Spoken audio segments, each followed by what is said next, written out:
Hello everyone, it's Supra, and in this commentary I'll be reviewing Far Cry 3, as I believe that the 20 hours total playtime along with a nocturnal sleep pattern is enough to judge it.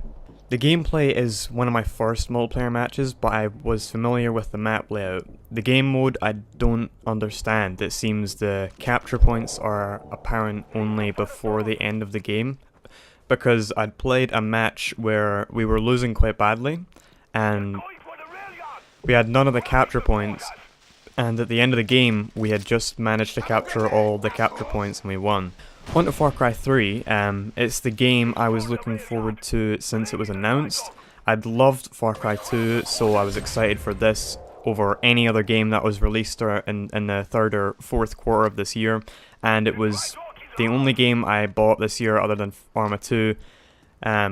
And when there's a game like Far Cry or Halo releasing in the same season, you should just pick one game and buy the others later, because these are the two games of the year, at least in my opinion. Like I said, I have played this game for many hours and I've only spent an hour on multiplayer, so I've spent at least 20 hours on single player, and believe it or not, I've only reached about 55% through the game, through the campaign. The single player is nothing short of a masterpiece, and it is more addicting than cocaine. Not that I'm actually sad enough to have tried cocaine, but just like Far Cry 2, there's much to do besides the campaign. I'm just going to go through the differences in single player and multiplayer compared to Far Cry 2, since there are a few. So in single player, the currency is dollars. There is crafting, which allows you to craft bigger loot rucksacks, for example, through skinning certain animals, which you have to hunt for. There are drugs, which affect your abilities to hunt or fight.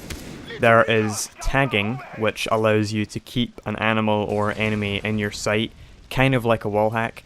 Weapon rusting has been removed from the game. There is a new skill system, which when you are given a skill you can choose to give you certain permanent abilities. And finally, there are weapon attachments. In multiplayer, the only difference which I didn't like is that since there aren't diamonds, you aren't rewarded with them when you rank up to select what new weapon or piece of equipment you want.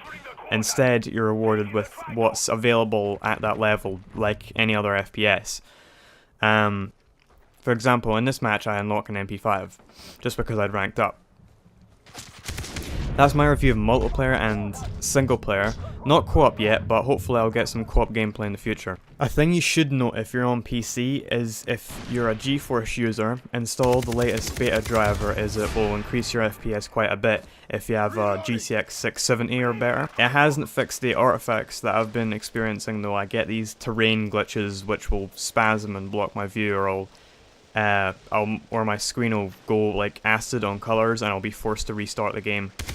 Before I end the commentary, I just want to say I wasn't uploading content because I was busy with revision and because some of the content I'd produced wasn't up to standard. I'll be returning to normal now with more Far Cry 3 content. You'll see me punish the player I was owning throughout this gameplay. I should have shown him mercy because he was probably struggling to find out what the buttons were. Anyway, thanks for watching, and I'll talk to you later. Serves him right.